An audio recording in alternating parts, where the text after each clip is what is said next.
के न्यूज, खबरों का सारथी। नमस्कार, के न्यूज इंडिया में आप सभी का स्वागत है और मैं हूं आपके साथ गरिमा वाजपेयी। 6 बड़ी खबरों के साथ हम हाजिर हैं। सबसे पहले आज बात करेंगे छेड़छाड़ पर सजा, यमराज से मुकाबले की।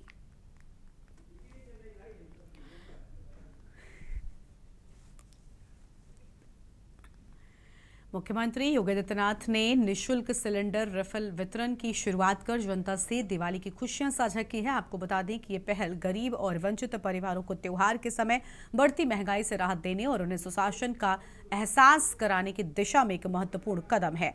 फिलहाल सीएम योगी आदित्यनाथ लगातार आमजन को सुशासन का एहसास करा रहे हैं और इस मौके पर मुख्यमंत्री योगी ने कहा कि 2017 के पहले यूपी में सैफई परिवार ही सब कुछ था, हमारे लिए पूरा प्रदेश परिवार है। सपा सरकार दंगाइयों के सामने नाक रगड़ती थी और अपराधियों के साथ खड़ी होती थी, लेकिन हमने तय किया है कि अब अगर किसी बेटी के साथ छेड़छाड़ की तो अगले चौराहे पर यमराज के दर्शन हो जाएंगे। सीएम योगी ने कहा कि अगर यमराज से टिकट करवाना हो तो किसी बेटी से छेड़छाड़ कर दें, अगले चौराहे पर यमराज आपको मिल जाएंगे।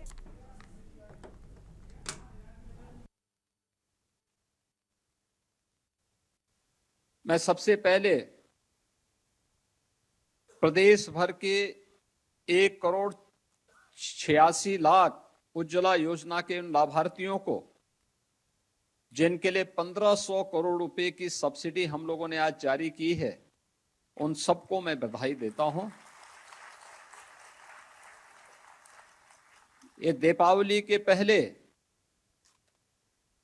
प्रदेश के उन लाभार्थियों के लिए दीपावली का एक उपहार है। पर्व और त्योहार के पीछे का उद्देश्य भी यही होता है कि हम अकेले नहीं बल्कि सामूहिक रूप से इस उत्साह का हिस्सा बने। जिस रसोई गैस के लिए आपके पैसे खर्च होते, उत्तर प्रदेश की सरकार ने 2021 में तय किया था कि वर्ष में 2 बार होली और दीपावली के अवसर हम उज्ज्वला के सभी लाभार्थियों को फ्री में रसोई गैस के सिलेंडर उपलब्ध करवाने का काम करेंगे। और इसी खबर पर बातचीत के लिए हमारे साथ हमारे संवाददाता मनीष तिवारी जुड़ चुके हैं। मनीष, सीएम योगी की ओर से दीपावली गिफ्ट वितरण का तो शुभारंभ हुआ ही हुआ, लेकिन साथ ही साथ बेटियों को सुरक्षा का भाव एक बार फिर से कराया है मुख्यमंत्री योगी आदित्यनाथ ने और साफ तौर पर यह संदेश दिया कि अगर बेटियों के साथ छेड़छाड़ की तो अगले चौराहे पर ही यमराज के दर्शन सुनिश्चित हैं। जी बिल्कुल, जिस प्रकार से देखा जाए उत्तर प्रदेश के मुख्यमंत्री योगी आदित्यनाथ के ये बयान जो है लगातार सुनने को मिलते रहते हैं। जिस प्रकार से देखा जाए इससे पहले भी कई बार जो है योगी आदित्यनाथ जो है बेटियों को लेकर के बयान दे चुके हैं और चौराहे की बात किया। आज फिर एक बार जो है मुख्यमंत्री जब आज सिलेंडर निःशुल्क सिलेंडर देने की वितरण को लेकर के जो है बातचीत कर रहे थे, तब भी उन्होंने जो है संबोधन के दौरान फिर उनके द्वारा एक संदेश दिया गया कि कोई भी अपराधी अगर बेटियों के साथ कोई छेड़छाड़ करता है तो उनको जहन्नुम का रास्ता देखने को मिल सकता है। तो कह सकते हैं कि उनका द्वारा एक बयान और भी था कि कोई भी पर्व है और चाहे वो ईद हो, चाहे दीपावली हो, चाहे होली हो, अगर उसमें भी कोई भी उपद्रव करेगा तो उसके लिए भी जेल का रास्ता देखने को मिलेगा। तो एक सख्त निर्देश और आदेश जो है उनके द्वारा जो है उत्तर प्रदेश पुलिस को लगातार जो है देने के बाद देखने को मिलता रहता है। आप देख सकते हैं लगातार अपराधियों के इनकाउंटर किए जा रहे हैं, चाहे वो फुल इनकाउंटर हो या हाफ इनकाउंटर हो, जिनका जो है आंकड़ा भी जो है सरकार के द्वारा पेश किया गया, जिसमें मेरठ नंबर 1 पे रखा गया।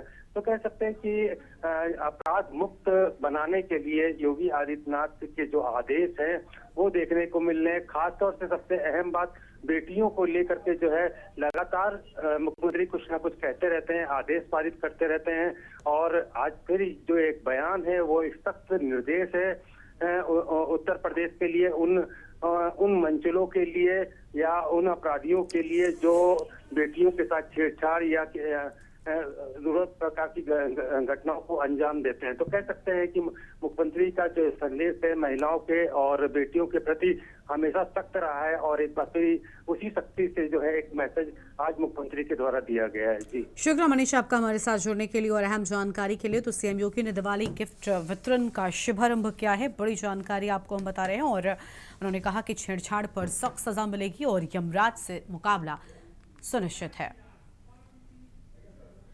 और अब बात करेंगे न्याय की आस और ठेले पर परिवार की, क्योंकि आपको बता दें कि हमीरपुर जनपद के सुमेरपुर थाना क्षेत्र से एक ऐसा मामला निकलकर सामने आया है जिसे देखकर हर कोई दहल गया। एक परिवार जो घर से न्याय की आस में अपने 1 दिन के बच्चे को साथ लेकर ठेलिया में बैठाकर नेशनल हाईवे 34 पर निकल पड़ा। मामला पड़ोसी के साथ ठेलिया खड़े करने और रास्ते में भैंस बांधने को लेकर हुए विवाद का है, जिस पर पुलिस ने अभी तक कोई शिकायत दर्ज नहीं की है। पीड़ित परिवार ने सुमेरपुर थाने के ऊपर गंभीर आरोप लगाए हैं। पीड़ित परिवार का कहना है कि मामले को 3 माह हो गए हैं, अभी तक उनकी कोई सुनवाई नहीं हुई है। जब भी वो न्याय की आस लिए थाने पहुंचते हैं तो उनसे वहां पैसों की मांग की जाती है। मजबूरन आज वो परिवार सहित ठेलिया में बैठकर हमीरपुर मुख्यालय के लिए निकले हैं और मुख्यालय पहुंचकर कलेक्ट्रेट स्थित गोल चबूतरे में परिवार सहित बैठेंगे और न्याय की मांग करेंगे। अब इस समय हमीरपुर जा रहे हैं, हम गोल चौंतरा में बैठेंगे जाके। हमारी क्योंकि कोई सुनवाई नहीं हो रही है। हम 3 महीने से दौड़ रहे हैं, बराबर थाने में चक्कर लगा रहे हैं, बगैर पैसे के कोई काम नहीं हो रहे हैं। समस्याएं ये हैं कि चाट बतासा की मैं ठेली लगाता हूँ, रास्ते में आरसीसी में पड़ोस वाले रामचंद्र किशन ये लोग भैंसे बांध देते हैं, तो आरसीसी में आरसीसी में बैठ जाती हैं। तो तवा में लगाता हूँ चाट का, जैसे भैंस नहीं उठती हैं तो लात मार के उठा देता हूँ, कभी डंडी से मार के उठा देता हूँ। एक दिन मैंने लात मारते हुए उन्होंने रामचंद्र ने देख लिया तो अपनी पत्नी से बोल रहे थे कि लड़कियों को लेके फिर के इसकी कुटाई कर दो। एक बात तो चाट बतासा की ठिलिया बंद कर देगा, आराम से मामला निपट जाएगा। बताया था कि वहाँ पे। और इसी खबर पर बातचीत के लिए हमारे साथ हमारे संवाददाता सिद्धार्थ द्विवेदी जुड़ चुके हैं। सिद्धार्थ, पुलिसिया कार्रवाई पर इस पूरी घटना के बाद गंभीर सवाल उठे हैं, क्या है पूरी जानकारी आपके पास? जी बिल्कुल, आपको बता दूं आज हमीरपुर के सुमेरपुर थाना क्षेत्र से ऐसा मामला निकलकर सामने आया जिसने फिर से हमीरपुर पुलिस को कटघरे में लाके खड़ा कर दिया। आपको पूरा मामला बता दूं कि सुमेरपुर थाना क्षेत्र का ये पीड़ित परिवार रहने वाला है, जो लगभग 3 महीने से ही परेशान चल रहा था। इस परिवार का अपने पड़ोसी के साथ में रोड में भैंस बांधने और ठिलिया खड़े करने को लेकर आपसी विवाद चलता रहा। एक लंबे समय से विवाद चल रहा था, जिस पर कभी जो पड़ोसी है वो थाने पहुंचता था, कभी पीड़ित परिवार पहुंचता था।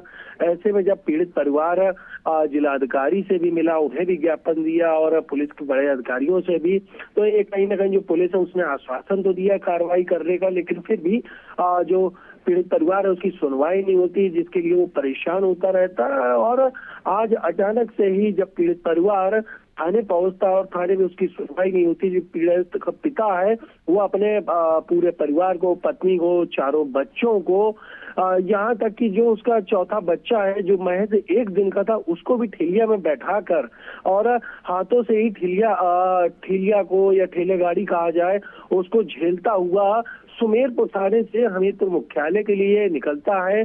और ये जो रास्ता है तकरीबन 15 किलोमीटर है, जो कि नेशनल हाईवे 34 पर है। तो ऐसे में आप समझ सकते हैं ये ठेलिया कितना खतरनाक हो सकता था। या हमीरपुर जो आने के लिए पीड़ित परिवार निकला था। आपको बता दें फिलहाल जो परिवार वो हमीरपुर पहुंच नहीं पाया, इसके पीछे क्या कारण रहा ये स्पष्ट कह पाना अभी थोड़ा मुश्किल है, लेकिन कहीं ना कहीं इस पूरे मामले को देखते हुए बाद में पुलिस सतर्क हुई जब पीड़ित परिवार अपने घर से हमीरपुर मुख्यालय कार्रवाई की मांग करने के लिए निकला। पीड़ित परिवार का कहना था कि हम हमीरपुर मुख्यालय पहुंचेंगे, वहां कलेक्ट्रेट पहुंचकर गोल चबूतरे में धरना देंगे और परिवार के साथ ही वहां बैठकर न्याय की मांग करेंगे। तो अब देखने वाली बात यह होगी कि आखिर क्या इस पीड़ित परिवार को न्याय मिल पाता है, क्या सुमेरपुर पुलिस अब पड़ोसियों पर कार्रवाई करती है या क्या कुछ इसकी मांग पूरी की जाती है। और अगर आखिर में किसी परिवार को इतना दर्द सहने के बाद न्याय मिलता है तो क्या ये न्याय उस परिवार को पहले नहीं दिया जा सकता था। जी बहुत शुक्रिया आपका सिद्धार्थ हमारे साथ जुड़ने के लिए और अहम जानकारी के लिए। बड़ी खबर आपको हम बता रहे हैं। हमीरपुर से खबर, न्याय की आस लिए परिवार, बड़ी जानकारी आपको हम बता दें।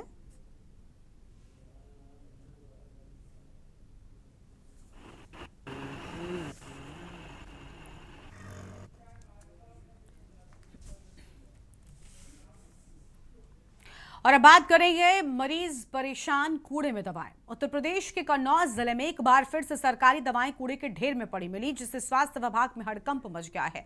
और आपको बता दें कि ये दवाएं पाल चौराहे के पास मिली। बताया जा रहा है कि ये 2021 की एक्सपायर दवाएं हैं जो सरकारी अस्पतालों में मरीजों को दी जानी थी। सीएमओ डॉक्टर स्वदेश गुप्ता ने कहा कि जैसे ही मामले की जानकारी मिली, सभी दवाओं को उठवाकर ड्रग वेयर हाउस में रखवा दिया गया है। प्रारंभिक जांच में यह सामने आया है कि ये दवाएं कन्नौज जनपद की नहीं बल्कि किसी अन्य जिले की हैं। अब उच्च पत्र लिखकर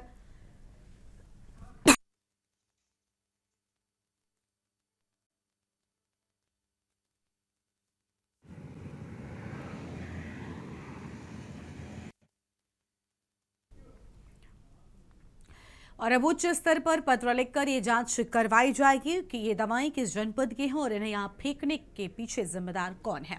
इस घटना ने स्वास्थ्य विभाग की कार्यप्रणाली पर सवाल खड़े कर दिए हैं और ये मांग उठ रही है कि ऐसी लापरवाही के लिए जिम्मेदार लोगों पर सख्त कार्रवाई की जाए। देखिए, झोला छाप के हमारे अभी पिछले महीने की मैं बता रहा हूँ, करीब 9 या 10 कंप्लेन मिली है, जिसपे कि हमने एक एफआईआर करा दिया है और 2 के खिलाफ आज या कल में एफआईआर हो जाएगी। ये जो है तालग्राम एरिया में ज़्यादा कंप्लेन मिली हैं, इधर जलालाबाद में भी मिली हैं। समदन का जो है एक व्यक्ति है जिसके खिलाफ हम लोगों ने एफआईआर कराई है। और हम लोग का ये सोचना है कि झोला छाप डॉक्टर जो है उनसे लोगों के जीवन को खिलवाड़ रहता है। तो जनता से भी ये अपील है कि उन लोग झोला छाप पे जाने की बजाय उन लोग जो है हमारे प्राथमिक स्वास्थ्य केंद्र, सामुदायिक स्वास्थ्य केंद्र इत्यादि जो है वहाँ पे जाएं।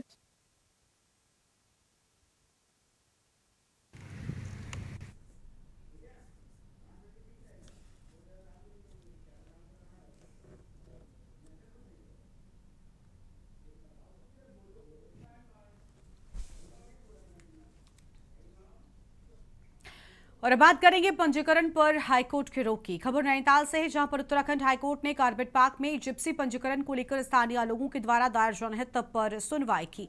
मामले की सुनवाई के बाद कोर्ट की खंडपीठ ने डायरेक्टर कार्बेट को निर्देश दिए हैं कि वो नई पॉलिसी लेकर आएं ताकि ज्यादा से ज्यादा लोगों को रोजगार मिल सके। साथ ही कोर्ट ने निर्देश दिए हैं कि मामले में अगले सुनवाई तक पंजीकरण को अंतिम रूप न दिया जाए।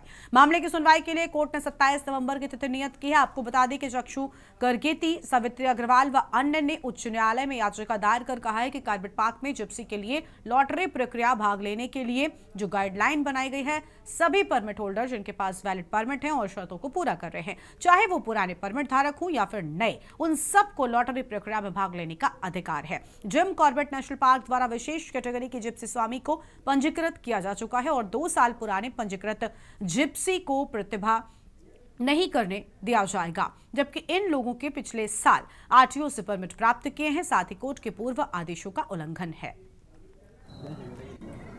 कॉर्बेट पार्क में जिप्सी पंजीकरण को लेकर कुछ स्थानीय लोगों द्वारा याचिका दायर की गई थी कि उनको प्रतिभाग का मौका नहीं दिया जा रहा और कुछ लॉबीज के पक्ष में मोनोपोली इसमें कई साल से क्रिएट हो गई है, जिस कारण नए स्थानीय लोगों को रोजगार का अवसर नहीं मिल पा रहा है। तो इस पर कोर्ट ने आज डायरेक्टर कॉर्बेट की असिस्टेंस ली थी, वो अपेयर हुए थे और उन्होंने कोर्ट ने उनको ये कहा कि आप एक नई पॉलिसी बनाएं जिसमें ज़्यादा से ज़्यादा लोग, स्थानीय लोग पार्टिसिपेट कर सकें इस रोजगार में, उनको प्रतिभाग का मौका मिले। और साथ ही कोर्ट ने ये भी डायरेक्ट किया है कि जब तक इसमें अगली सुनवाई नहीं होती और कोई ऐसी पॉलिसी फाइनलाइज नहीं हो जाती जिससे अधिक से अधिक स्थानीय बेरोजगारों को रोजगार मिले, तो तब तक इसमें जो वर्तमान पंजीकरण प्रक्रिया है उसको फाइनल ना किया जाए, उसको होल्ड पर रखा जाए।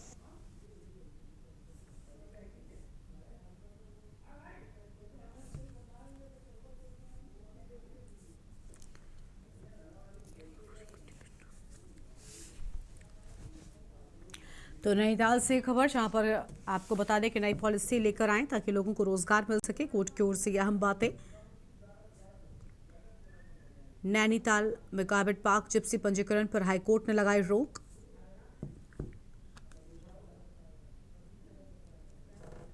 नई पॉलिसी लेकर आए ताकि लोगों को मिले रोजगार। बड़ी जानकारी आपको बता रहे हैं, कार्बेट पार्क जिप्सी पंजीकरण पर हाईकोर्ट की ओर से रोक लगाए जाने की बात सामने आई है।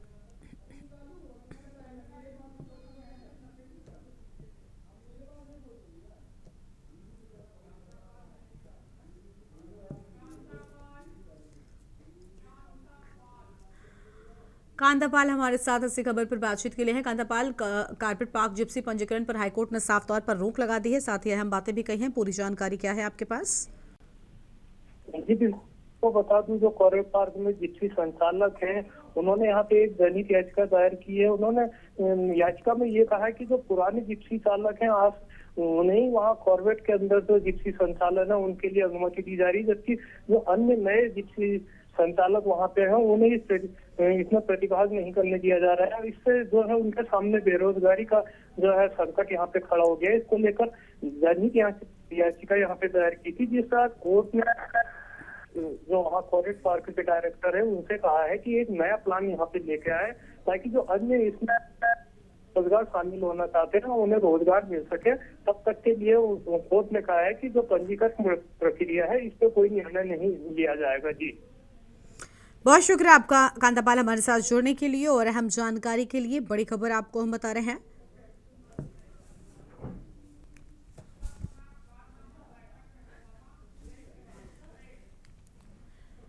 और यहां पर रुकते हैं एक छोटे से ब्रेक के लिए, लेकिन ब्रेक के बाद करेंगे शर्मनाक कारनामे की और बैठक में हंगामे की। ब्रेक के बाद आप सभी का स्वागत है। बात करते हैं शर्मनाक कारनामे की और बैठक में हंगामे की। लक्सर में गन्ना विकास समिति की बैठक हंगामे की भेंट चढ़ गई। बताया जा रहा है कि बैठक में दूसरे क्षेत्र का एक नेता और डायरेक्टरों के अलावा कई अन्य बाहरी लोग भी शामिल हो गए। इस पर गन्ना समिति के उप सभापति और कुछ डायरेक्टर्स भड़क उठे और उन्होंने बैठक का बहिष्कार कर दिया। बताया जा रहा है कि इस दौरान जमकर बहसबाजी हुई, हाथापाई तक नौबत आ गई। बोर्ड सभापति अनुराग भी बैठक में चले गए और समिति सचिव सूरज भान ने बताया कि हंगामे और बहिष्कार के चलते बैठक को स्थगित कर दिया गया।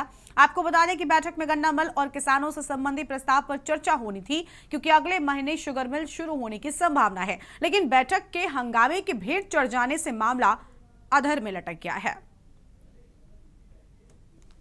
हाँ, सब क्षेत्रीय डायरेक्टर इकट्ठे हुए थे समिति में, और जो मीटिंग प्रस्तावित की गई थी, मीटिंग के लिए सभी लोग एकत्रित हुए थे। किन्हीं कारणों को लेकर आज आपसी मतभेद की वजह से यहाँ के स्थानीय डायरेक्टरों ने कुछ बाहरी लोगों का विरोध करने की वजह से जो है मीटिंग स्थगित करनी पड़ी। व्यक्ति का तो मुझे जानकारी नहीं है, क्योंकि मैं तो बोर्ड बैठक में बैठा था, प्रबंध कमेटी में। सुना तो है कोई था, लेकिन ऐसा नहीं। केवल मात्र मैंने ये कहा, सभी डायरेक्टर लोगों को हाथ जोड़कर विनती की कि जो इलेक्टेड डायरेक्टर हैं हमारे, मीटिंग में भी बैठेंगे, जो साथ में आए हुए सदस्य हैं, उनसे विनती करता हूं कि आप मेरे वाले ऑफिस में बैठ जाएं।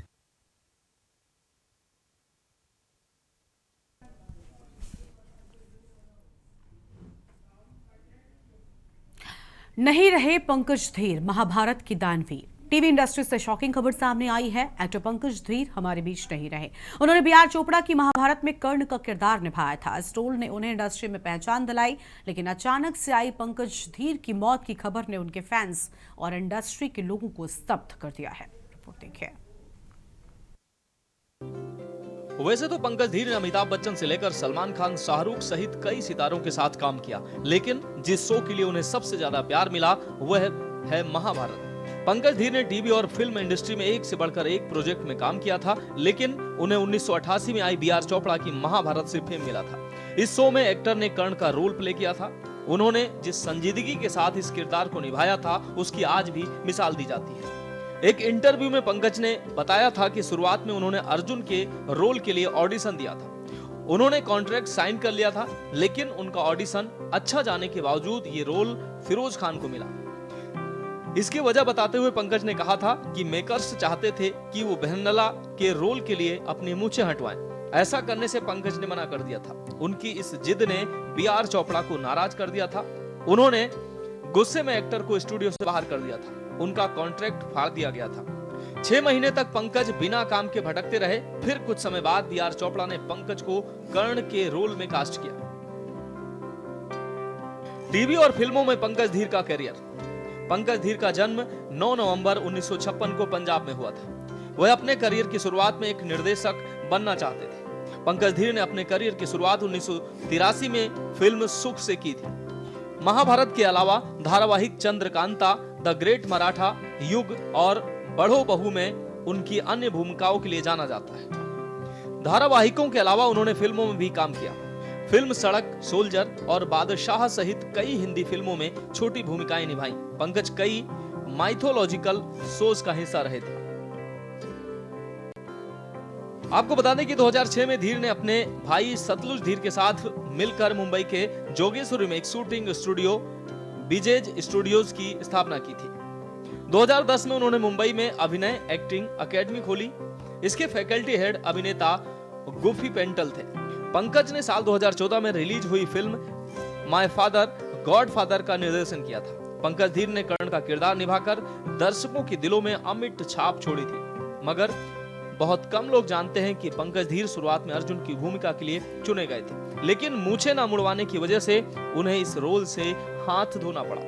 महाभारत में कर्ण की भूमिका निभाने से पंकज धीर को बहुत लोकप्रियता मिली। उनके फैंस ने उन्हें इतना प्यार दिया कि उनके 2 मंदिर बनाए, उनकी मूर्ति लगाई और पूजा की जाती है। पंकज धीर ने एक बार कहा था कि मेरे 2 मंदिर हैं जहां रोज पूजा होती है। मैं उन मंदिरों में गया हूं। मेरा मंदिर एक करनाल में है और दूसरा बस्तर में। वहां मेरी 8 फुट ऊंची मूर्ति है। लोग वहां आकर पूजा करते हैं। जब मैं वहां जाता हूं तो लोग मुझे दिल से प्यार करते हैं। इससे पता चलता है कि उन्होंने मुझे कर्ण के रूप में स्वीकार कर लिया है। दूसरों के लिए उसे दोबारा निभाना बहुत मुश्किल हो जाता है। उनके निधन की खबर से हर कोई हैरान है और सदमे में है। कोई भी इस बात पर यकीन नहीं करे कि पंकज अब हमारे बीच नहीं रहे। आपको बता दें कि पंकज की तबीयत कैंसर के चलते काफी समय से खराब चल रही थी। स्पेशल डेस्क के न्यूज इंडिया।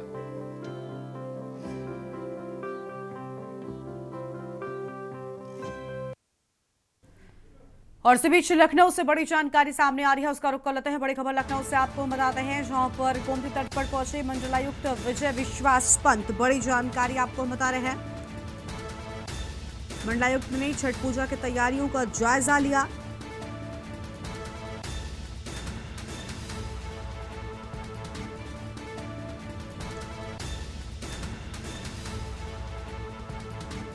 मंडलायुक्त बोले, अहम बातें, गोमती नदी के विभिन्न घाटों का निरीक्षण किया और साथ ही कई निर्देश भी दिए हैं।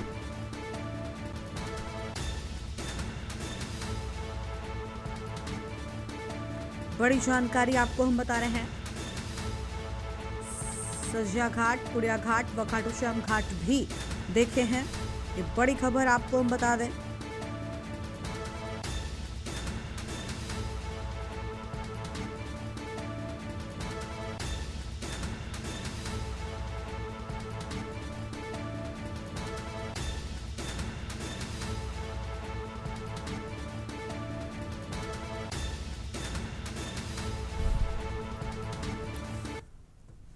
इस बुलेटिन में इतना ही। तमाम बड़ी खबरों के लिए आप देख रहे हैं के न्यूज़ इंडिया। नमस्कार।